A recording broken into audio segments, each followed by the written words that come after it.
सदाशिव भगवान की जय, उमा महेश्वर भगवान की जय, श्री महाकाल महाराज की जय, श्री गुमान देव हनुमान जी महाराज की जय।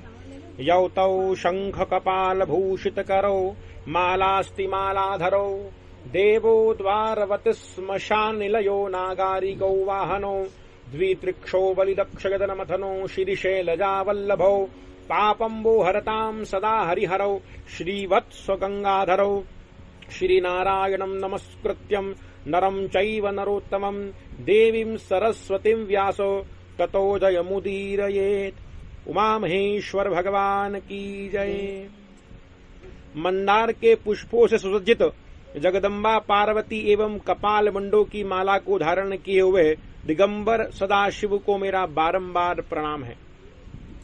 एक समय की बात है कि भगवती पार्वती कैलाश शिखर पर प्रसन्न मुद्रा में बैठे भगवान शंकर से पूछने लगी है कि हे देव देवेश, मैंने ऐसा कौन सा व्रत तप या दान किया जिसके पुण्य प्रभाव से आप जैसा भर्ता आदि मध्य अंत से रहित देवादिदेव मुझे पति के रूप में प्राप्त हुआ है। तब तो भगवान कहने लगे, हे पार्वती, बाल्यावस्था में तुम्हारे द्वारा घोर तप व व्रत किया गया, उसी के प्रभाव से मेरा आधा आसन तुम्हें प्राप्त हुआ। हे पार्वती, जिस तरह वर्णों में ब्राह्मण, देवों में विष्णु, नदियों में गंगा, पुराणों में भारत, वेदों में सामवेद, इंद्रियों में मन, तारागणों में चंद्र और ग्रहों में जिस प्रकार सूर्य श्रेष्ठ है, हे पार्वती, उसी प्रकार व्रतों में श्रेष्ठ व्रत तुम्हारे द्वारा किया गया। यह व्रत भाद्रपद मास के शुक्ल पक्ष की तृतीया हस्त नक्षत्र युक्त में किया गया। इसी व्रत के प्रभाव से तुमने मेरा अर्धासन प्राप्त किया है। हे पार्वती, पहले तुमने किस प्रकार व्रत किया, विस्तार से तुमको बतलाता हूं। हे देवी, तुमने बाल्यावस्था में अपने पिता हिमवान के घर इस महान व्रत को किया था। पर्वतराज हिमालय अनेक प्रकार के वृक्षों से आच्छादित हैं, जहां पर सिंह, व्याघ्र आदि स्वच्छंद विचरण करते हैं। अनेक जाति के पक्षीगण उनकी मधुर वाणी से लोभित करते हैं। सिद्ध, चारण, गंधर्व सहित देवतागण जहां पर विहार करते हैं तथा गंगा की ध्वनि जहां पर व्याप्त है, अनेक जाति की मणियां जहां पर प्राप्त होती है, ऐसे उस श्रेष्ठ पर्वतराज हिमालय पर हे पार्वती, बाल्यावस्था में तुम्हारे द्वारा 12 वर्षों तक धुएं का सेवन करते हुए और नीचे को मुख रखकर तप किया था तथा 64 वर्षों तक पके हुए पत्तों को खाकर तुमने घोर व्रत किया है। पके हुए पत्तों को खाकर तपस्या की गई है। तुम्हारे पिता चिंतित होने लगे कि ऐसी सर्वगुण संपन्न तपस्वी कन्या का विवाह किसके साथ करूं। इस प्रकार तुम्हारे पिता चिंता कर ही रहे थे कि देव ऋषि नारद जी वहां पर पधार गए।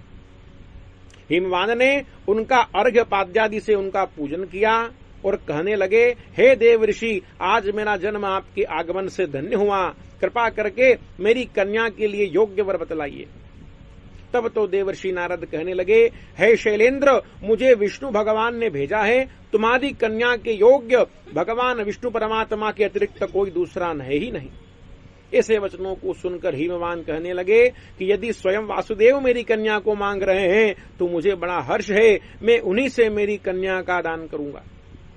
इतना सुनते ही नारद जी वहां से सीधे वैकुंठ धाम भगवान वासुदेव के सन्मुख जाकर प्रणाम करके कहने लगे, हे देवादिदेव वासुदेव, आपका विवाह मैं निश्चित करके आया हूं। इधर हिमवान प्रसन्न हो अपनी कन्या पार्वती के पास जाकर कहने लगे, हे पार्वती, तुम्हारे निमित्त देवर्षि नारद के कथानुसार वासुदेव को तुम्हें अर्पण करने का मैंने निश्चय किया है। पिता के इन वचनों को सुनकर पार्वती तुरंत अपनी सखी के घर जाकर सभी वृत्तांत सखी को कह सुनाया। तब तो सखी कहने लगी, हे पार्वती, तू शोक मत कर, तेरे मन में क्या है यह स्पष्ट मुझे बतला। पार्वती कहने लगी, हे सखी, मैं कैलाश शिखर पर रहने वाले भगवान वृषभध्वज को अपना पति मान चुकी हूं, किंतु पिताजी के द्वारा मेरा विवाह अन्य करने का निश्चय जान अब मैं जीवित रहना नहीं चाहती हूं। तब तो सखी कहने लगी, हे पार्वती ध्यान से सुन, भगवान वासुदेव के समान कोई देव नहीं है। इस कारण तुम शोक छोड़ दो और भगवान विष्णु कामदेव से सुंदर हैं तथा भगवान शंकर कामदेव को भस्म करने वाले हैं। विष्णु भगवान पीतांबर धारण करते हैं, कानों में कुंडल तथा मोतियों की मणियों की माला से शोभित रहते हैं, किंतु सदाशिव दिगंबर वेशधारी हैं, सर्पों की माला धारण करते हैं और विष्णु भगवान के मस्तक पर रत्न जड़ित मुकुट है। कमल के समान भगवान के सुंदर से नेत्र हैं और वहीं भगवान शंकर जटा मुकुटधारी हैं और लाल नेत्र वाले हैं। भगवान विष्णु चतुर्भुज श्री वत्स चिन्ह से युक्त और पीतांबर तथा वनमाला से शोभित हैं और वहीं पर भगवान सदाशिव दश भुजा वाले हैं, दिगंबर हैं, मुंडों की माला धारण करते हैं, ब्रह्म शिर को धारण करने वाले भयावह हैं। वासुदेव शेष शैया पर आसीन हैं और भगवान शंकर चिता भस्म लगाने वाले हैं। इतना सुन पार्वती कहने लगी, अरे सखी तू अज्ञानी है, तुम मूढ़ है, क्योंकि तू महायोगी ओडरधानी भगवान सदाशिव को नहीं जानती। त्रिलोकी में कोई भी भगवान शंकर के समान नहीं है। इन्हीं की आज्ञा से ब्रह्मा सृष्टि की रचना करते हैं, विष्णु पालन करते हैं और स्वयं भगवान शंकर सृष्टि का लय करते हैं। इन्हीं की कृपा से विष्णु वैकुंठपति कहलाते हैं। इंद्र आदि समस्त देवतागण भगवान सदाशिव के समान कोई दाता नहीं है। इन्हीं के तेज से सूर्य तेज प्राप्त करता है, चंद्र में शीतलता है, समुद्र में गंभीरता है, अग्नि में ताप है, चंदन में सुगंध है और औषधियों में आरोग्यता, सब कुछ भगवान सदाशिव की कृपा से ही है। इन्हीं की आज्ञा से बादल वर्षा करते हैं, सभी ऋतुएं भी इन्हीं की आज्ञा से होती है। यही सारे चर अचर एवं संपूर्ण ब्रह्मांड के रचिता एवं नियंता हैं। सखी ऐसे देवादिदेव को तू क्यों नहीं जानती? तब तो सखी कहने लगी, पार्वती मेरी अज्ञानता तूने नष्ट कर दी। अब हम गहन वन में जाकर के भगवान शंकर की प्रसन्नता के निमित्त उनका गौरी के साथ पूजन करेंगे। ऐसा विचार करके दोनों गहन वन में चली गई और वहां पूजन का आयोजन करने लगी। इधर हिमवान अपनी कन्या को घर घर खोजने लगा, मेरी कन्या कहाँ चली गई? किसी देव दानव किन्नर गंधर्व या किसी देवगण के द्वारा हरण तो नहीं कर लिया गया? अब मैं भगवान गरुड़ध्वज को क्या जवाब दूंगा? मेरी कन्या को कोई सिंह व्याघ्र भल्लुक तो नहीं खा गया? ऐसा करते हुए विचार करते हुए मूर्छा को प्राप्त हो गए। इधर पार्वती सखी के साथ महान वन में नदी के किनारे पर गुफा में रहकर अन्न जल का परित्याग करके बालू के शिवलिंग की पार्वती के सहित स्थापना कर हस्त नक्षत्र युक्त तृतीया में पूजन किया। उस पूजन के प्रभाव से भगवान सदाशिव का आसन डोलने लगा। तब तो भगवान पार्वती के सन्मुख प्रकट हो गए और कहने लग गए, हे पार्वती तुम्हारी अनन्य भक्ति एवं जागरण से मैं प्रसन्न हूँ, तुम वर मांगो। तब तो पार्वती कहने लगी, हे देव यदि आप मुझ पर प्रसन्न हो तो आप ही मुझे भर्ता के रूप में प्राप्त हो। तब तो भगवान शिव तथास्तु कहकर अंतर ध्यान हो गए। तब पार्वती ने प्रभात समय में शिवलिंग का विसर्जन कर पारण किया तथा नदी तट पर सखी के साथ शयन करने लगी। हिमवान भी पार्वती को खोजते खोजते नदी के तट पर गए और पार्वती एवं सखी को गोदी में बैठा करके रुदन करते हुए कहने लगे, हे पुत्री तू इस महान भयानक सिंह व्याघ्र भालू से युक्त इस वन में क्या चली आई? तुम्हारा जो प्रिय होगा वही मैं करूंगा। पार्वती कहने लगी, मैं क्या करती जब आपने मेरी इच्छा के विपरीत मुझे गरुड़ ध्वज को देने का निश्चय कर लिया। हिमवान कहने लगा, हे पुत्री तेरी इच्छा के अनुसार ही तेरा विवाह करूंगा। ऐसा कहकर पार्वती को घर लाए। कुछ समय व्यतीत होने के पश्चात भगवान सदाशिव ने सप्तऋषियों को हिमवान के यहाँ भेजा और पार्वती से विवाह की इच्छा प्रकट की। हिमवान ने कन्या के प्रसन्नता के लिए तथा भगवान शंकर के प्रभाव को जानकर योग्य मुहूर्त में विवाह करने का निश्चय किया। सदाशिव की बारात में सभी देवता गंधर्व सिद्ध चारण उपस्थित हुए।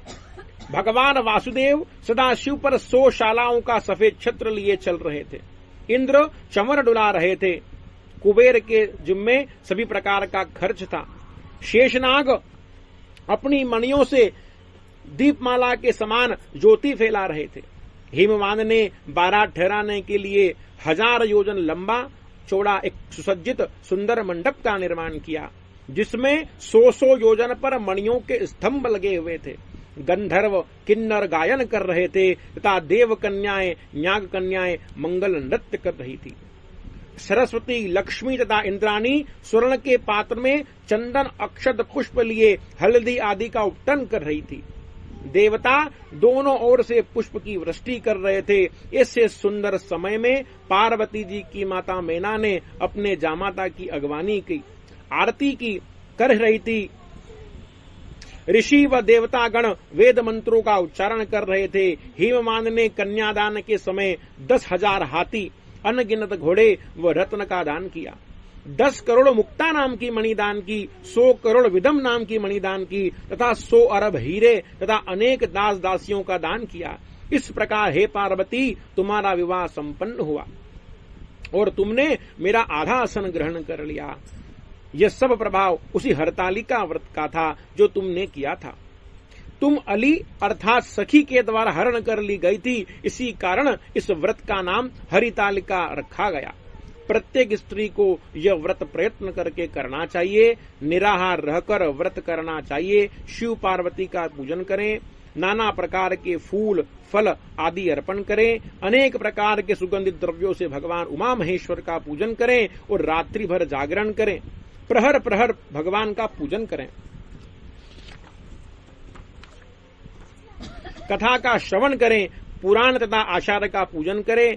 भगवान को सौभाग्य सामग्री, वस्त्र, पात्र, आभूषण, मंगल सूत्र सभी शुभ चीजें अर्पण करें।